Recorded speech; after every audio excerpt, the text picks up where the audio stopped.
para abordar la temática, importante que sepan que vamos a estudiar por sobre todas las cosas las enfermedades de distintos tipos de bacterias y obviamente importantes en cuanto a la microbiología general, pero también ya a la más especial, ¿verdad? Entonces, en ese sentido, es que vamos a dar inicio a esta parte de microbiología sistemática con las enfermedades debidas al género estafilococo. Es decir, vamos a abordar lo que son los estafilococos.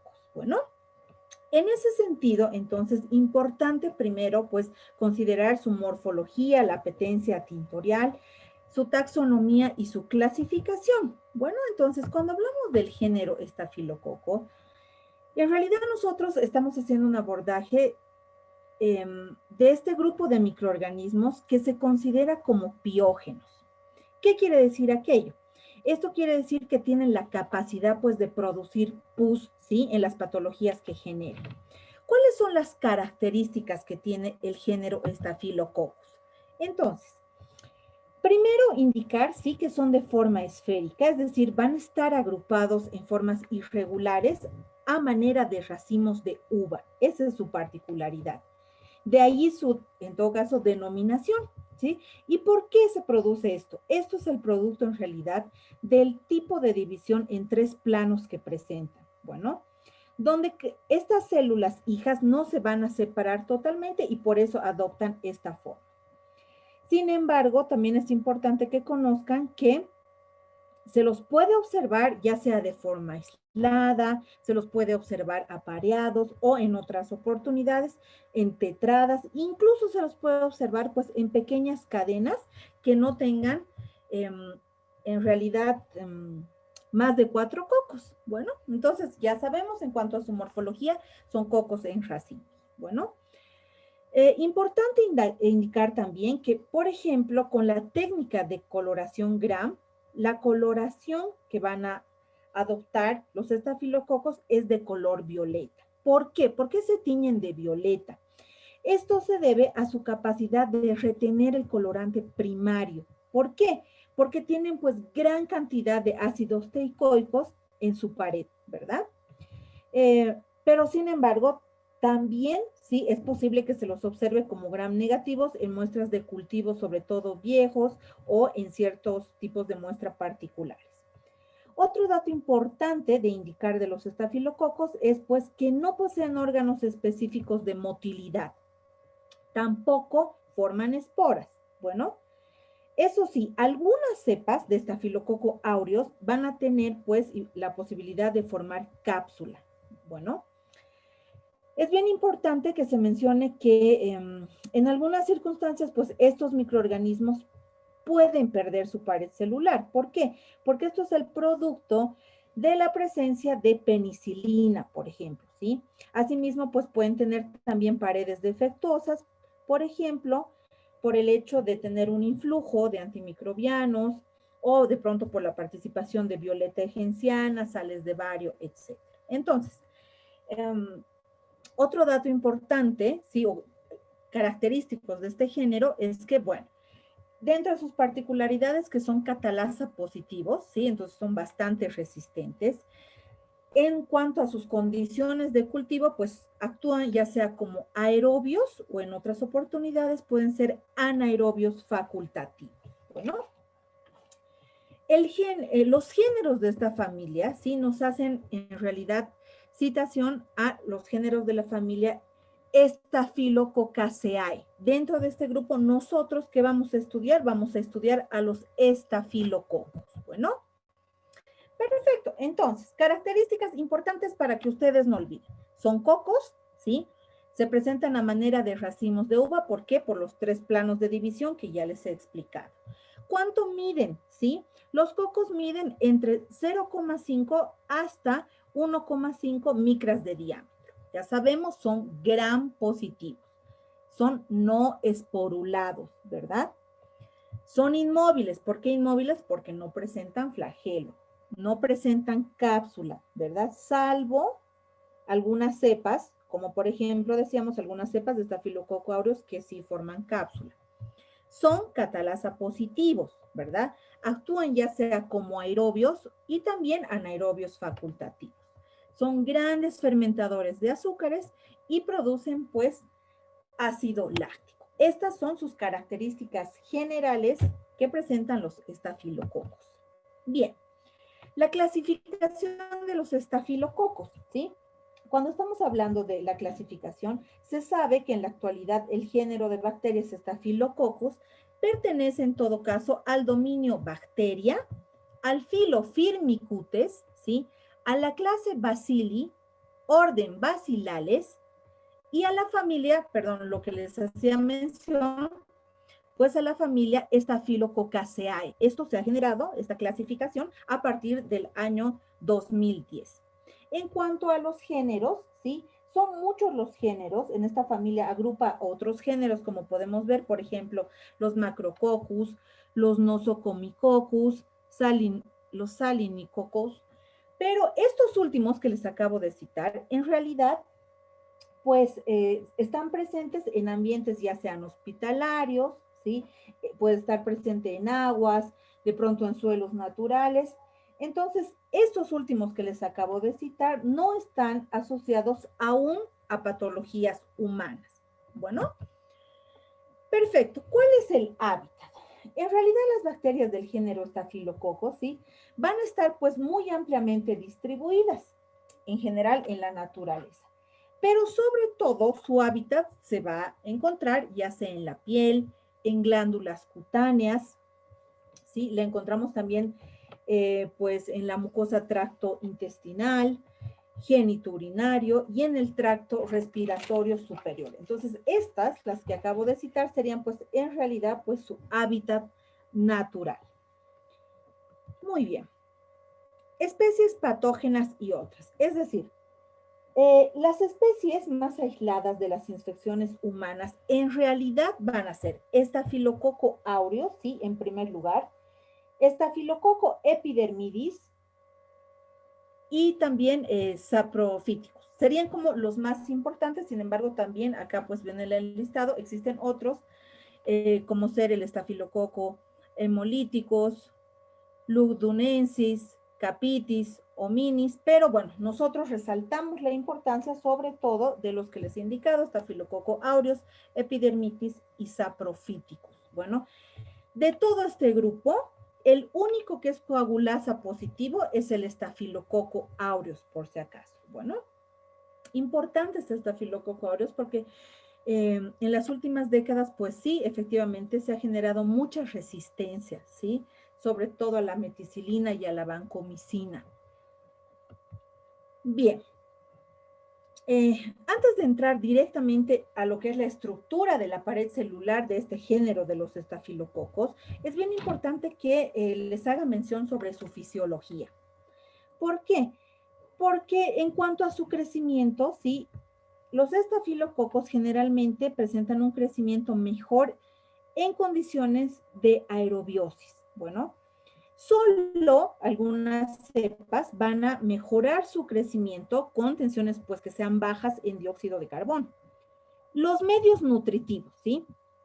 Los medios nutritivos en general en los que crece son, como les digo, los nutritivos, aunque también pues pueden crecer en cualquier medio básico con los mínimos requerimientos. Entonces, más o menos entre 24 y 48 horas, vamos a poder observar ya las colonias de estos estafilococos. ¿Y cómo son estas colonias? Bueno, estas colonias son redondas, ¿sí? Pueden ser convexas, miden más o menos entre 1 y 4 milímetros. ¿Cómo son sus bordes, ¿sí? De estas colonias? Son bastante definidas, son muy brillantes. En cuanto a su coloración, son muy particulares porque pueden ir desde el blanco nácar, incluso a llegar a un amarillo limón, ¿sí? Incluso pasando por el color dorado, por eso su nombre, en el caso de Staphylococcus aureus, estafilococo dorado quiere decir, ¿verdad? Y en algunas cepas, pues incluso pueden tener una coloración gris. En cuanto a la temperatura, ¿sí? El crecimiento en realidad se genera a 37 grados centígrados. Otro dato importante es que aunque el color aparece más cuando se incuba a temperaturas menores, cercana a los 20 grados, y en otras oportunidades no va a aparecer, de hecho, el color en anaerobiosis y en medios líquidos. Bueno, esos son datos importantes para que conozcan. Pueden, de igual manera, pues crecer en medios que no son enriquecidos. En cuanto al pH, bueno, soportan pues amplios márgenes en rangos que pueden oscilar entre los 5 incluso a los 9. Respecto al agar sangre, ¿sí? En agar sangre, pues se observa frecuentemente halos de hemólisis, eso es importantísimo, que en realidad va dependiendo de la cepa, del tipo de cepa y la sangre, ¿sí? En general, la sangre humana, pues lo que hace es inhibir su crecimiento. Cuando hablamos de estafilococos, quiero que recuerden que van a ser microorganismos muy resistentes, ¿sí? Incluso cuando no son capaces de formar esporas. Entonces pueden sobrevivir pues meses en muestras de pus secas, por ejemplo, o en agar deshidratado. Ya saben, resisten temperaturas incluso hasta de 60 grados centígrados o incluso hasta menos de 4 grados centígrados. Esos son datos importantes. Bueno, por otro lado, decíamos también que son grandes fermentadores de carbohidratos, ¿verdad? Es decir, van a producir ácido, pero no son capaces de producir gas, por ejemplo. Producen catalasa, ¿sí? A diferencia, en todo caso, de los estreptococos, que también es un tema que lo vamos a abordar, pues, la siguiente semana. Cuando estamos hablando, sí, de estructura de la pared celular del género Staphylococcus, es bien importante citar que esta su estructura es una estructura antigénica, ¿sí? En su estructura de su pared celular vamos a observar fundamentalmente lo que se conoce como el polisacárido A, ¿sí? Este polisacárido A está pues íntimamente relacionado con los ácidos teicoicos, está íntimamente relacionada con la proteína A, que es antifagocítica. Y en realidad, ¿por qué es importante si esta estructura antigénica? Porque básicamente va pues generar y va a ser la responsable de las reacciones inmunológicas específicas, ¿sí? Que se van a tener en reacciones, por ejemplo, de eritemas, en reacciones de activación del complemento, también como inhibición de la actividad opsonínica y de T, ¿sí? Entonces, también la literatura pues nos indica mucho que se han descrito pues antígenos de algunas especies que tengan, por ejemplo, la cápsula, ¿sí? Factor coagulante, de pronto el ácido lipoteicoico, glicerol. Entonces es bien importante la estructura de la pared celular eh, en cuanto a su composición antigénica y obviamente sus factores de virulencia, ¿sí? Es en ese sentido que en cuanto a su composición y para ser más puntuales, por ejemplo, el polisacárido A sí va a actuar directamente como y va a ser específico de la especie. Los peptidoglicanos sí van a actuar en todo caso como endotoxinas. Les decía desde ya que esta proteína A que encontrábamos básicamente pues en la estructura de la pared celular del género estafilococo, pues es antifagocítica, ¿verdad? ¿Qué pasa con los ácidos teicoicos? ¿Para qué les sirven? Van a ser sus factores de adherencia, ¿sí? Presentan el slime, lo que se conoce como la capa de limo, que le ayuda también para adherencia. La coagulasa, ¿para qué le ayuda? Va a evitar, va a inhibir la fagocitosis. Tenemos también pues la participación de hemolicina, ¿sí? La hemolicina es una toxina pues que produce la destrucción de los eritrocitos, ¿sí? Por la formación en realidad de canales proteicos en la membrana.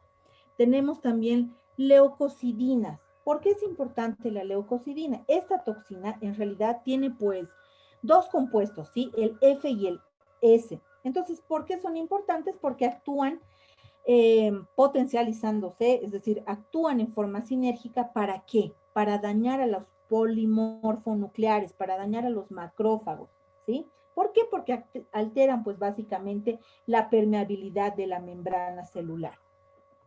Tenemos también pues toxinas, sobre todo la toxina epidermolítica, que directamente esta toxina actúa sobre la afectación de piel, ¿sí?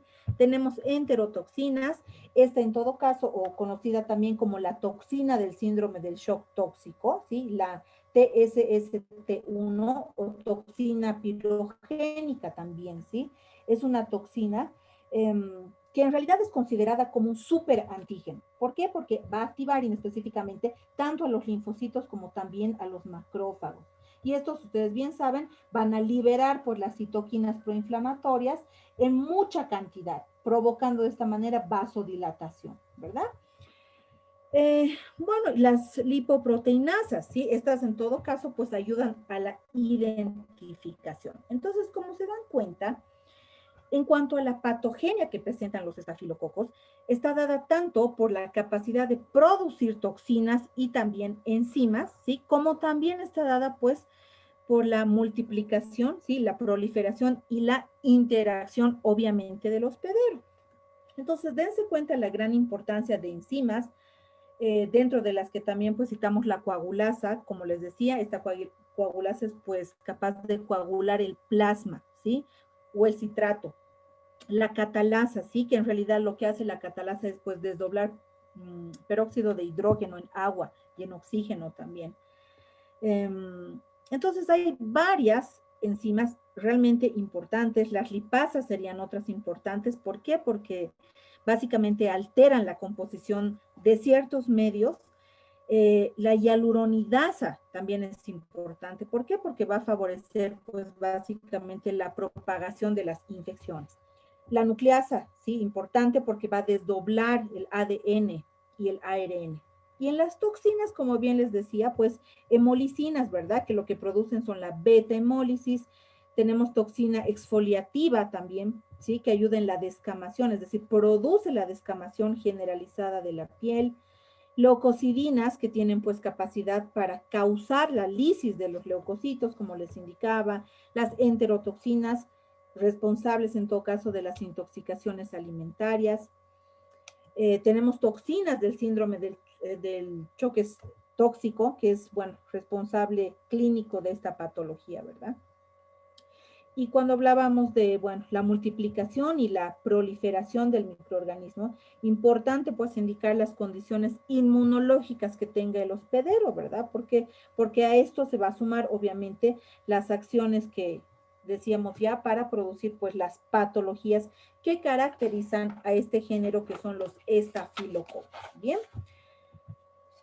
Entonces, estos antígenos y factores de virulencia ya los hemos revisado, ¿sí? Importante hacer un especial énfasis sobre todo a las hemolicinas, ¿sí? O toxinas.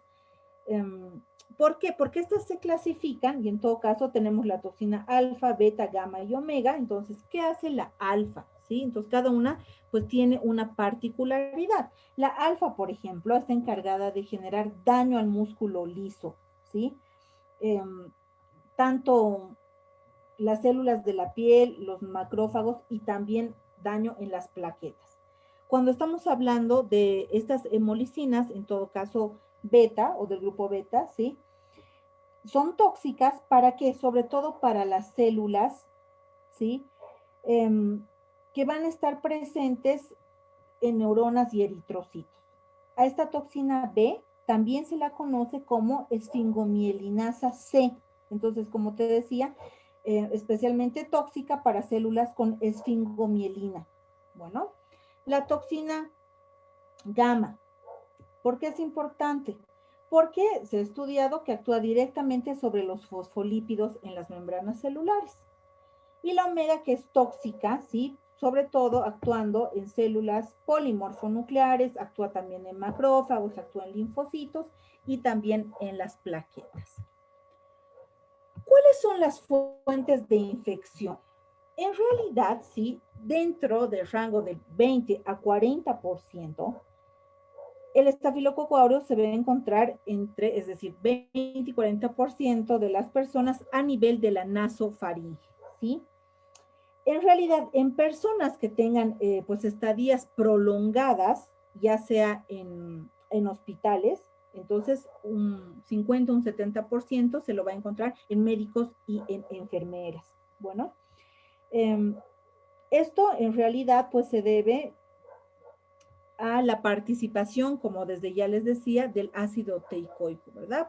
Este ácido teicoico tiene la particularidad de adherirse pues a las células mucosas que están presentes en la nasofaringe, sobre todo a nivel del vestíbulo nasal anterior. Bueno, sin embargo, también se puede encontrar en la piel, ¿sí? En la ropa, pocas veces en la vagina, en el recto, en la región perianeal. Bueno, en la boca, en realidad, sepan que, bueno, la cantidad de Staphylococcus aureus, la cantidad de Staphylococcus epidermidis es muy escasa, ¿sí? Entonces, en realidad, en la cavidad oral, ¿sí? Pertenecen al microbismo transitorio. ¿Por qué? Porque desde ya les decía, Staphylococcus aureus, epidermidis, pues en muy poca cantidad. Bueno, en realidad Staphylococcus aureus sí va a ser un colonizador en frecuencia, pero sobre todo en los recién nacidos. Bueno, en cuanto a la epidemiología, es bien importante citar que cuando hablamos de la epidemiología, la difusión de estos microorganismos es cosmopolita, ¿sí? Por lo que se entiende que se hayan, pues, diseminados en realidad como parte de la biota normal del ser humano, ¿sí? Y de su entorno también. Entonces, esto establece que básicamente las fuentes de infección ya son las personas portadoras o son los fomites contaminados. ¿Qué son los fomites? Sí, a los fomites también se los llama como vectores pasivos. Entonces se llama fomite en realidad a todo objeto o a toda sustancia pues que sea carente de vida, ¿sí? Pero que si se contamina con algún agente patógeno, entiéndase, bacterias, virus, hongos, parásitos, entonces sí va a ser capaz este objeto o esta sustancia, pues de transferir este patógeno. Entonces, como transfiere este patógeno, a los fomites también se les conoce como vectores pasivos. Bueno, entonces en cuanto a la epidemiología, como son parte de este microbioma habitual que ya les indicaba en muchos organismos y como tienen pues distribución cosmopolita, en realidad las infecciones pueden ser de dos tipos, ¿sí? Podrán ser ya sea endógenas o podrán ser pues de tipo exógenas.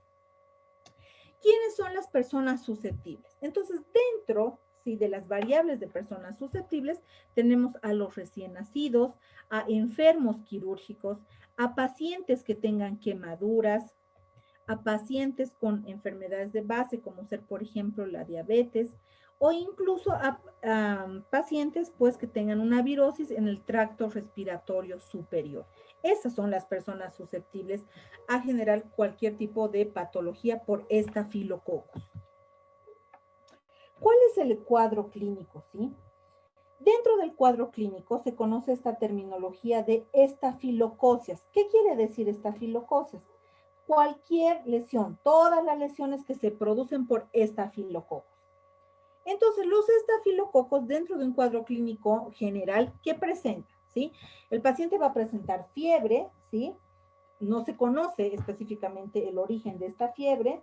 Puede presentar pues cuadros muy severos como una fascitis necrosante, una sepsis intrahospitalaria o extrahospitalaria también. Recordemos, como les había dicho en la introducción del tema, que en realidad la base, la mayoría de estas lesiones están constituidas por exudado piógeno, purulento, por pus, ¿verdad? Entonces, en realidad, pues la diseminación de aquello pues se genera a partir de cualquier localización primaria, ¿verdad? Perfecto. Infecciones cutáneas. Hemos dicho que los estafilococos, sí, en realidad generan muchas de las infecciones cutáneas. Entonces, dentro de estas infecciones cutáneas, se provocan abscesos, por ejemplo, en los folículos pilosos o conocido como foliculitis. Entonces, ¿qué es una foliculitis? Pues como te lo estaba diciendo, es una infección que se produce en los folículos pues pilosos, ¿verdad? ¿Qué es un orzuelo? Son folículos, pero en esta oportunidad, pues en los párpados. ¿Qué es el carbunco? ¿Sí? Son folículos que se unen y se profundizan. ¿Qué es el impétigo? El impétigo sí genera pues una piel lisa donde inicialmente hay la aparición de una ampolla, se produce pus, obviamente también hay inflamación. Tenemos lo que es el panadizo, que se genera el panadizo más bien a nivel de las uñas, ¿sí? Entonces, eso es bien importante porque ustedes saben que si, por ejemplo, un odontólogo pues no está con los recaudos de bioseguridad, puede ser pues generado más bien como un accidente laboral, ¿verdad? Se llama panadizo a esta condición o perionoxis estafilocóxica también, bueno. Mastitis. ¿Cuándo se da la mastitis? Pues cuando las madres están amamantando, ¿sí? También dentro de estas infecciones cutáneas podemos citar al síndrome estafilocócico de piel escaldada. ¿Esto por qué? Por lo que revisábamos que es la toxina epidermolítica. Bueno, entonces pues aquí nada más les pongo los cuadros clínicos, en este caso, por ejemplo, de la foliculitis, también del antrax, ¿sí? Porque si los folículos se unen y se profundizan, en este caso se constituyen o forman lo que es el antrax o lo que les decía, pues el carbúnculo, ¿verdad? El impétigo también con la aparición de estas ampollas, ¿verdad? Eh, donde luego obviamente puede haber una coinfección. El panadizo, que es más particular a nivel de los dedos, ¿verdad? A nivel básicamente y específicamente de las uñas. La mastitis también, ¿verdad? En el caso de las madres que están dando lactancia o el síndrome de la piel escaldada, sobre todo en los niños recién nacidos. Entonces, dentro de las especies de estafilococos, ¿sí?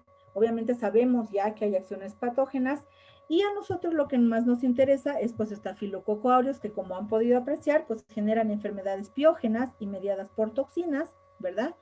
El epidermidis, el estafilococo epidermidis, que bueno, genera infecciones oportunistas en dispositivos, generando así bacteremias, produce endocarditis y bueno, en general infecciones quirúrgicas y también pues afecciones en el tracto urinario, ¿verdad?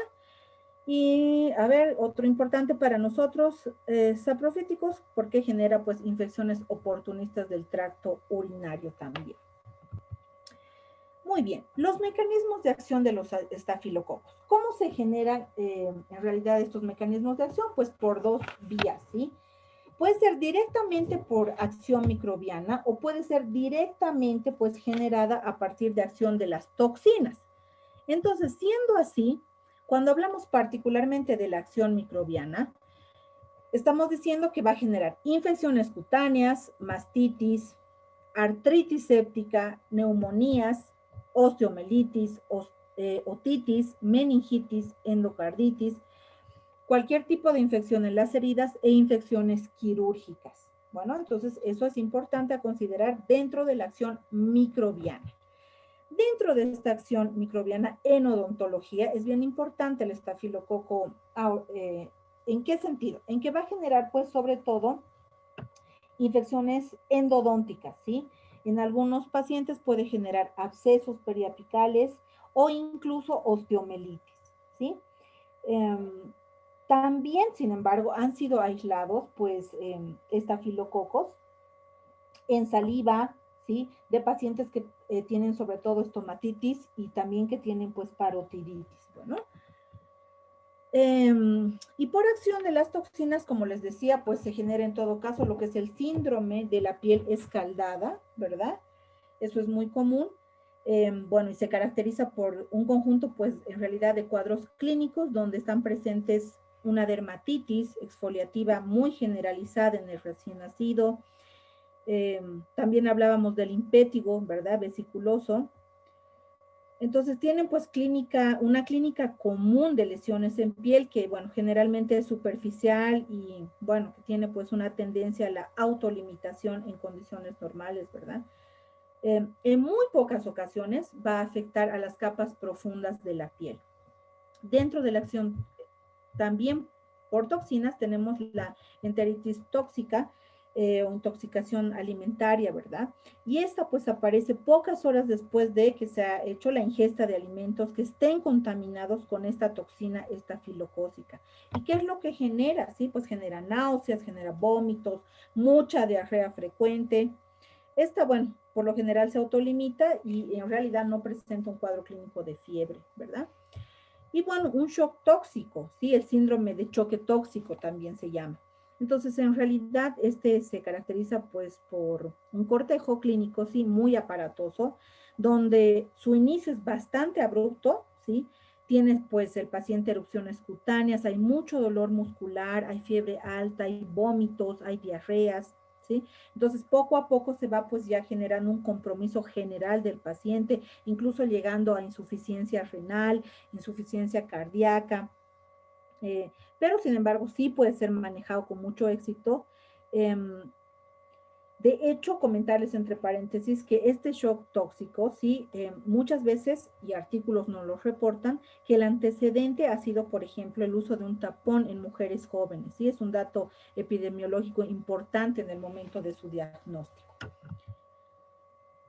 Entonces, en resumen, dentro de los tres más importantes, sí, podríamos citar que el cuadro clínico debido a género estafilococo áureo sería pues cutáneo, sí, y ya saben bien, tiene una naturaleza de tipo invasora tóxica, ¿verdad?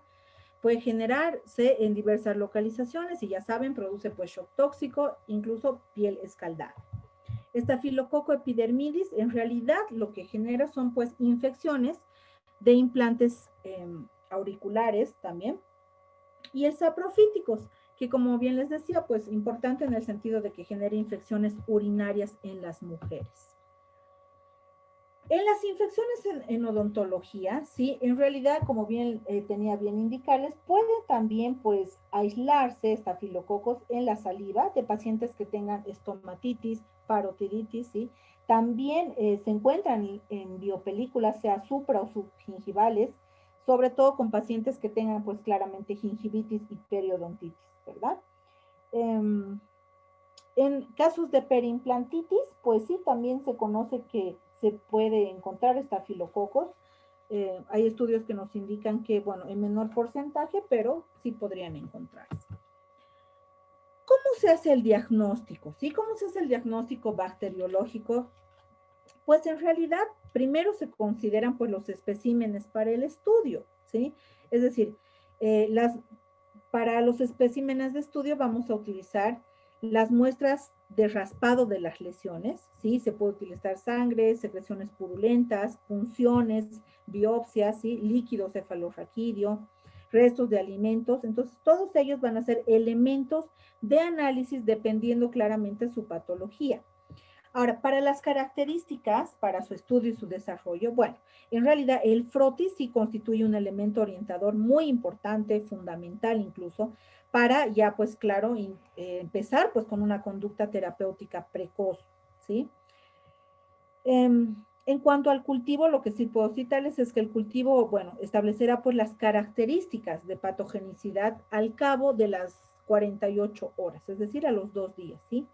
Pero en cuanto exista pues el crecimiento, ya se podrán efectuar pruebas como por ejemplo de la catalasa o la coagulasa, que ya nos van a indicar a pocas horas la patogenicidad de las muestras. Bueno, en realidad la serotipia no tiene mucha utilidad práctica en el momento del diagnóstico. Otro tipo de tipificaciones en todo caso, sí, como las tipificaciones del fago, sí se van a emplear fundamentalmente para estudios ya con fines epidemiológicos y no así como fines de utilidad clínica o práctica. Un dato bien importante en el diagnóstico bacteriológico es pues la sensibilidad y la resistencia, ¿sí? ¿Por qué? Porque en general y de manera rutinaria, sí hacemos pruebas de sensibilidad y resistencia, ¿sí? No solo con fines epidemiológicos, claramente con fines clínicos también. Entonces, importante que sepan que pues la utilización inadecuada de ciertos antimicrobianos han privado pues de su efectividad a este microorganismo, por lo que es importante contar con estas pruebas. ¿Sí? Desde ya les indicaba que se ha generado mucha resistencia, sobre todo estafilococo aureus, ¿sí? Por eso hay el SARM, que es estafilococo aureus meticilino resistente, o el VISA, ¿sí? Porque se ha generado mucha resistencia por el uso indebido de los antimicrobianos, ¿verdad? Entonces, en síntesis, ¿sí? Sí se puede usar la microscopía directa. Cuando estamos trabajando con pus y tejidos afectados, pues lo hacemos con agar sangre o en agar sangre en todo caso y con medios selectivos. Sí hay que realizar la prueba de la coagulasa. Se hacen estas pruebas serológicas en todo caso contra la detección de los ácidos teicoicos. Hacemos esta biotipificación por fagos que les indicaba. Se puede hacer, obviamente, por los recursos en la actualidad, análisis de ácido nucleico. Y bueno, lo que se usa mucho ahora en la actualidad, que son los métodos fluorescentes, conocido en este caso como el FISH, ¿sí? Que es la hibridación in situ fluorescente. Para el tratamiento, ¿sí? Para el tratamiento de estas patologías, si bien se ha generado, y desde ya les indicaba que había pues mucha resistencia, importante indicarles que sí se pueden utilizar sobre todo penicilinas semisintéticas, entiéndase el uso de meticilina, oxicilina. Ahora, si el microorganismo es claramente muy resistente, ya pues optamos por el uso de la vancomicina, ¿verdad? Y bueno, ya para finalizar la temática, pues es bien importante hablar sobre la profilaxis también, ¿verdad? La prevención. Entonces, sin duda, el control va a estar pues destinado a los portadores, en realidad que han estado en contacto con lesiones, con líquidos tisulares, con aparatos, de pronto aparatos respiratorios, equipos e insumos médicos. Citamos también pues elementos de limpieza, incluso acondicionadores de aire, ¿sí? Entonces, de manera de cubrir todo este espectro de contaminación, fundamentalmente pues en ambientes cerrados, en hospitales, en centros de atención, donde claramente pues se va a diseminar de forma más fácil, es decir, la diseminación se facilita, ¿verdad? Entonces, la conducta con los portadores será pues básicamente la terapéutica antimicrobiana que se controle, ¿sí? Con, lógicamente, el seguimiento microbiológico, también, como bien saben, ya lo han entendido, el control de los fomites o ambientes en general que cumplan pues las normas de bioseguridad específica, ¿verdad? Entonces, es bien importante en cuanto a la prevención detectar y tratar a los portadores sanos. Hay que extremar las medidas de higiene, ¿verdad? De bioseguridad. Hay que evitar, lógicamente, el contacto con las fuentes de infección. Dentro también de lo que es la prevención, pues se considera mucho también lo que es la lactancia, ¿verdad? La lactancia es sin duda pues un recurso preventivo, ¿verdad? Ya saben, no solo porque la leche pues otorga nutrientes, sino porque también pues otorga anticuerpos, ¿verdad? Entonces, en ese sentido, esas serían las variables pues más importantes para la prevención.